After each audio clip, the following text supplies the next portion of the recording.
It's not out of 10. What do you give this particular video by Calligraph and Cache? And yeah, out of 10, do let us know what you've rated it. I think Pals have already done that, but we'd also like to get your feel on it. For me, I'd say I'd also spin it, and mainly because of the quality. And I'll tell you why. You know, there are those songs that you listen to, and somehow you're concentrating on something else. Yeah. So at some point, it was playing in the background. I was not really actively listening to it. Right. Then at some point, I thought it was... I thought it was some stuff from US or somewhere. Then I hear them talking about Naivasha, and it got my attention. I was like, whoa, you mean it? Then I kind of like now opened the video and I was like, wow, this is really, I mean, for me, quality-wise, they've definitely done a fantastic and a great job. It has that international stamp. Because you know, there's some Kenyan videos, you look at them, the production, and you're like, it's so local. Yeah, exactly. I mean, there's some songs you listen to, and it's purely for the local market. Yes. I mean, I'm not saying it's a bad song. Okay. You'll enjoy it, but you don't think it can beat any border because you're thinking, okay, well, this is only somebody local who'd, you know, sort of identify with it. But this one, I think, would sell anywhere. But like, don't worry, with this song, those guys who left Langata for US, Trump is bringing them back to Langata. You know. You are in LA, you're coming back to LA. Yeah. You're back to Langata. One good element we probably are not mentioning, even at this point, is the kind of chemistry that you just see between those two guys. It's effortless. It's just, let's flow with this one and let's just do it. And that's why we say we should watch out for that girl. Watch out for that girl. I'm looking forward to Gaberoni, she's called Kashi. Oh my goodness, he will not stop with that name. You'll have to tell us at some point during another time where you got that name, Gaberoni. But anyway, I know Hazin Zikibiko. So anyway, yeah, moving on now to the hot topics. And of course, this week it's been one major hot topic. And I know severally we talked about it as we were, it's been, 18 months of grueling elections for the US. And I'm not sure any one of you literally saw this coming. Let me start with you, Smita. Did you see this coming? I mean, many times we sat here and talked about Donald Trump. And of course, all along it was, yeah, he's a joke. He had all these things that he was saying. And everybody thought, yeah, okay, very funny. But right from the beginning, he started by, first of all, becoming the presidential nominee. And everybody was like, whoa, he's pulled that off. But here we are. He's now president-elect. Let me just be honest.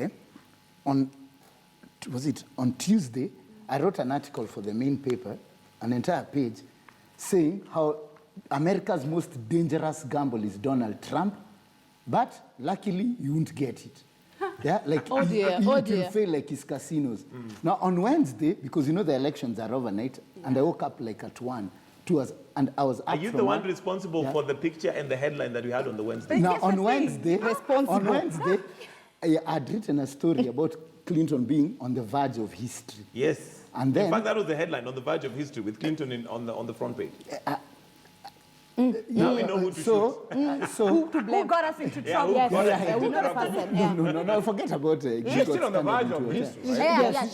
She was on the verge, but the plane just never took off.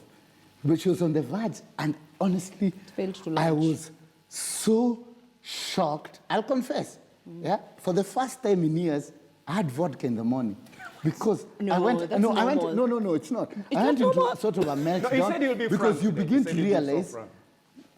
to realize, like, you're like, why is Pennsylvania still in play? What's happening to Wisconsin? No, Florida was always going to be closer. Clinton could have lost it. That's what people don't realize. She could have lost it and won. But Michigan and Wisconsin, especially Wisconsin, those are two horrors. I didn't done a Game of Thrones. The Great Blue Wall, the Wilding Trump, that was on my Facebook. Like how the Wildings won't get in, that the Night Watch is there, Clinton's Night Watch. And the Wildings are inside the compound. I was shocked. I slept the whole afternoon from around noon. So basically for you, it got you by surprise, and I'm sure even now you wanted to change the standard headline because it was on the verge of couldn't do it, it was too late. Adhiambo, your take on this, and especially now, given that he is actually, I mean, everybody, I was talking to somebody yesterday, and they were like, I cannot believe that we're still talking about Donald Trump as president. I think it's really just, when we all spoke about it and laughed about it and perhaps did the analysis, I think the biggest people who lost here, I think people were getting out of business at the pollsters. those people who go out and say that there is a a 4-point gap, there is going to be this, there's going to be that. And then also, if you were in the business of being in media like him here, and we all this time you couldn't say it, like CNN at some point had to actually really change the narrative and change what they were saying. And almost everywhere, you watch BBC, you watch Al Jazeera, you watch everybody, it was just really a big shock. But I think the biggest shock for anybody is that given everything negative he had stood for, it just means that sometimes reverse psychology does work. What you tell people is not good for them is probably what it is that they're looking at. So you know what I wonder is that whether, I mean, because if you think about it, when we get into our cocoons, there are these things that we say, but you cannot say them in public. And there's some things that you think and you cannot expect a leader to say them in public. So is it possible that Donald Trump, literally as he was speaking, he speaks the language of every American, only that he's not politically correct, so he will say it in public? First of all, let me begin off by saying that, you know, even though we, at Standard Media Group, we ran with a headline that, you know, Hillary Clinton is on the verge of history.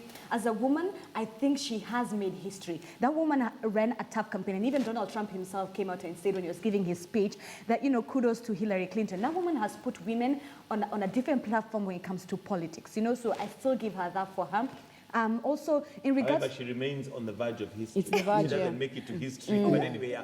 But when it comes to whether Donald Trump represents Americans, like you said, he's saying things that maybe Americans do not want to say when it comes to public. There are two ways to look at it.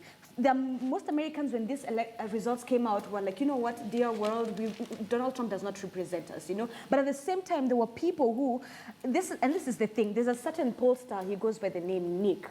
He's very good, he's very accurate when it comes to numbers. I was having this conversation with a friend, and he was saying Nick is so good when it comes to numbers that he never gets it wrong. Especially when was it the baseball game that was happening last week, when it was the Indians versus the Cubs. The Cubs haven't won in years. 108 years. Exactly, but they won. And Nick said that they will win. So when that happened, he said the Cubs would win and Donald Trump would get this. And everyone was like, nah. And he did. So the pollsters, what I think Donald Trump's team did that was different is they went to the shags in America. They went there, and that's where I think the numbers are. Hillary had it when it comes to the young people and the urban people. No, by the way, I think eventually we still will just get this wrong. Here's the thing. Republicans have been really waiting to get back their control, you know, in power. And they actually just needed to get somebody that nobody thinks would be able to do it. And I think usually if you look at the presidents that are Republican, under any given circumstances, we always have an issue about their IQ, about how they look like, about, you know, the sort of things that they want to say. And again, they've just given us that. These are weird analysis, eh? Republicans are not with whatever. I thought about it because I slept. I had a good sleep all of Wednesday afternoon. And when I woke up by yesterday, and looking at what had happened, what actually happened... When did you sleep? Yeah, I slept in the house. The shock. The shock. But every rural like who has never voted, every white trailer trash, every farmer who has never bothered, you know those guys of, if it had been for Konajo, I'd have been married. Yeah? Those ones, yes. They came out in their numbers. By the way, those ones. And they voted. The ones who relate. Rednecks. White vote. trash, all voted. And then, of course, as usual, black stayed on. I don't know why we Miros are so lazy. Yeah? People were like Clinton, Ashas, Sinda. And Sinda, no, they only went 80. They didn't go as much as for Donald. Yeah, they didn't go, yeah. 5% less went, which was a huge, because this race was close. So those people, women are their own worst enemies. These guys abused you, and so on. They thought there would be a 15-point spread. It ended up being 6 points.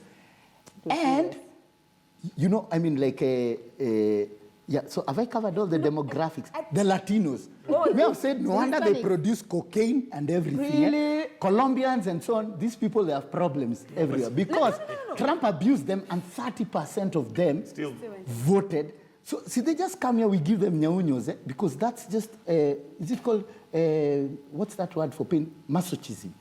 This guy abuses you, and 30% of you still vote for him. And that's why I go back to the fact that is it possible that Trump, with all his rhetorics and all his vulgar language, is literally speaking the language of the Mwananchi, as it were, but are not, but are not brave enough to come out and say it? Of course, because if you look at Clinton, she's the politically correct Thank you. Person. I mean, she had all her policies were making sense. When it comes to employment, she said, she was going to tap into renewable energy. Donald Trump just said he'll give 25 million jobs in 10 years. This time, And he says, popularity, make America popularity great won again. over policy. It is simple. We just accept it. And like he said, everybody knows it.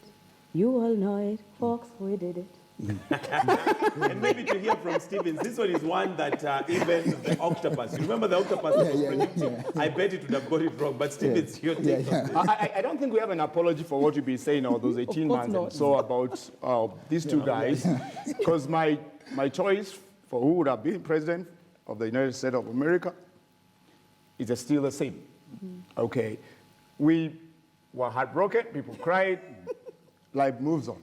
The Simpsons it's a wrap. The Simpsons wonder. seem to have... Solo is not even there today. Solo can't be seen. Solo is still correct. Cannot be seen. And so congrats to whoever was on that side, and to Trump and presidency and America has decided it's a wrap. And that's what like Smita says, we woke up so early. I think Kenyans are so concerned about didn't America, even more sleep. than Americans Yeah. are concerned about themselves, that we woke up so early to look at at the way the votes were coming and all that. And all I could hear from CNN, good friends, is that, but there's no cost for alarm.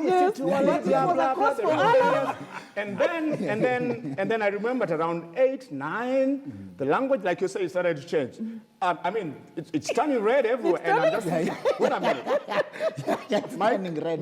The point is, I think the pollsters and all of us did not see how the demography of things changed. And I think that's been the talking point, that there are new elements in the way Americans are looking at things, and the way you look at it, the way Brexit would even have happened. There's a way Americans are looking at things, and the argument is the way even now the world is looking at things lately could not be an equation of what we are relating it to in 5 years ago, 4 years ago, 10 years ago, and probably we need to get to the drawing board and say, it's not always about Obama got these states and so got these states, and now they'll get the same states. It has changed. But for Pulse here, we are still happy